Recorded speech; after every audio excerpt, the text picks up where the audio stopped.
Bonjour à tous, aujourd'hui je vous fais découvrir Psaume, une œuvre réalisée en 1889 et présente dans les collections municipales depuis 1893. L'œuvre est celle de Camille Claudel, sculptrice de renom, qui démarre sa formation dès l'adolescence en intégrant les ateliers d'Alfred Boucher. À 19 ans, elle quitte Alfred Boucher pour intégrer les ateliers d'Auguste Rodin, célèbre sculpteur notamment connu pour ses œuvres Le Penseur et Le Baiser. Auguste Rodin continuera sa formation et Camille Claudel finira par devenir sa principale collaboratrice et sa muse, puisque les deux artistes entretiendront une relation aussi tumultueuse que passionnée pendant plusieurs années.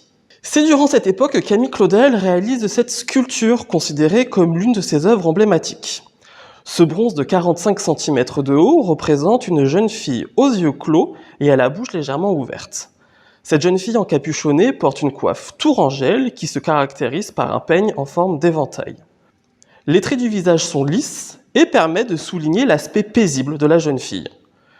Son attitude évoque la prière, il s'agit d'ailleurs d'un des anciens noms de cette œuvre qui s'est successivement appelée la prière, puis buste à capuchon.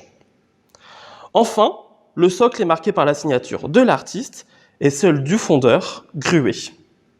Le poète et critique Émile Verhaeren dira d'ailleurs à son sujet « Pour la première fois, mademoiselle Camille Claudel expose à Bruxelles, et voici déjà son nom presque célèbre. » Il qualifiera même le psaume d'expressif et charmant. En 1893, Camille Claudel quitte Auguste Rodin. Elle va énormément créer, mais son état de santé va petit à petit se dégrader.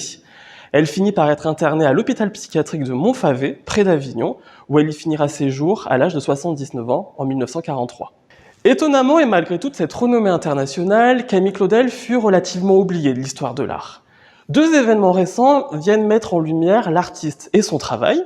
Le premier est un film réalisé en 1988 et réalisé par Bruno Nuiten, et dont le rôle de l'artiste est interprété par Isabelle Adjani. Et puis le deuxième événement est l'ouverture en 2017 du musée Camille Claudel à Nogent-sur-Seine, qui permet d'approfondir et de découvrir le travail de l'artiste.